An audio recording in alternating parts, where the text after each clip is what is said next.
The following talk was given at the Insight Meditation Center in Redwood City, California.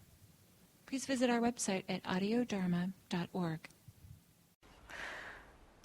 Okay, so we're going to do walking in a moment. And rather than, I will want to check in with you about how that was, the sitting practice. But we'll do the walking first, and then following the walking, we'll check in on how it was, the sitting and the walking were. And so the instructions for walking are the same, actually, as they are for sitting.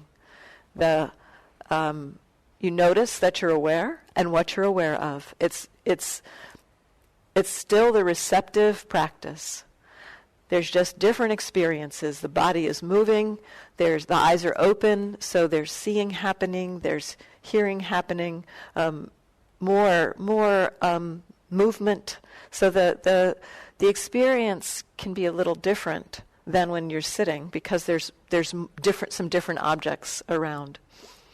But the practice is the same. We start with relaxation, relaxing the body, and the way into relaxation in walking, one way into relaxation in walking is to just find a pace that feels comfortable, relaxing through that, just searching for a pace that feels really comfortable. It may be a little faster sometimes, it may be a little slower, and so at the beginning just to play with the pace that you're walking at and see, does that feel comfortable? So looking for comfort as a form of relaxation, essentially. So that's the place to begin when you go out to walk. And I am going to encourage you to take a walk rather than doing back and forth walking, because often this practice, again, we are exploring the possibility of mindfulness in all activities, in all forms of experience, not so much. And one thing that the walking practice can do is help to carry this more into daily life. If we take a walk more normally and see what kinds of experiences we run across in the normal walking, can we be aware of them? This will really help to carry the mindfulness into our daily activities, into our daily life. And so the practice is practicing awareness while walking. It's just simple. That's actually what we do with this practice throughout the day. It's, we practice awareness while sitting, we practice awareness while walking, we practice awareness while eating, we practice awareness while going to the bathroom. We practice awareness while living, and it's the same practice. Am I aware? What is obvious? And so taking a walk, finding the place of comfort, of relaxation, and then checking in. Am I aware? And what is obvious? What is the attention noticing? Again, the receiving side of things. You may also notice responses, reactions, emotions, the relationship. That may be kind of more obvious in a way, especially around the field of seeing. As we become aware of seeing, when the attention kind of very naturally will gravitate to certain things, when there's movement or when there's a color, the attention can kind of naturally gravitate towards that.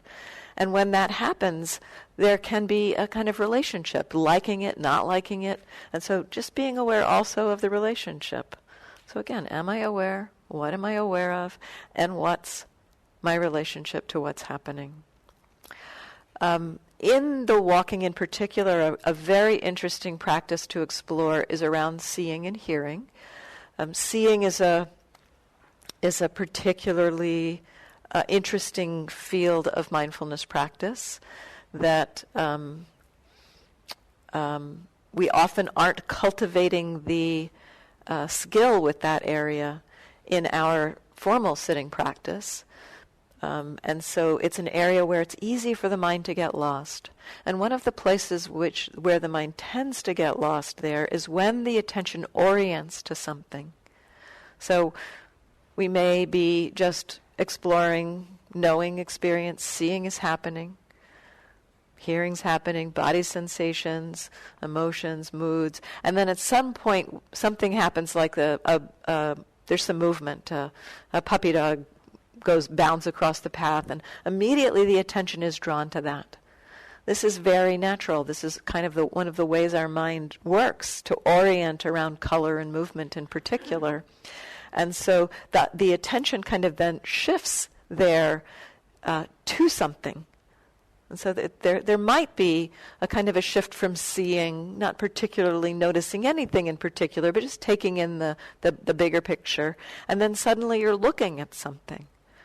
So that shift from seeing to looking is very interesting to notice.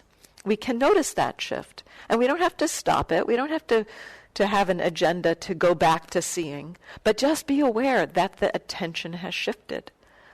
This is one of the biggest places that our mindfulness does wander. When we orient to something, our habit when the mind orients to something is to start thinking about it, to get kind of attached to it and to kind of let the mind dive into that. And so that's one of the main places our mindfulness gets lost, when the attention shifts like that. And so if we can become aware of that shift, just notice, okay, yep, this mindfulness is knowing I'm seeing, I'm noticing I'm hearing, and then suddenly looking. If you can notice that, then there's the possibility of staying aware. Oh, looking is happening. Knowing that looking, knowing what is being seen. So that shift from seeing to looking is very interesting to explore.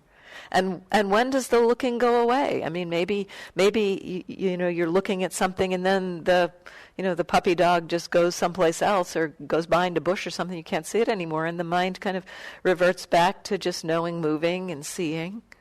So noticing that shift, seeing to looking. And likewise, similarly in the field of hearing, there's a kind of a distinction between hearing, knowing that there's ambient sound happening, and listening to something. Like you might be generally aware of seeing, of hearing sounds kind of in the background, and then suddenly there's the sound of a crow, and the attention is right with it. Listening is happening. And so again, noticing that shift from hearing to listening. Okay, so I think that's enough for the walking instructions.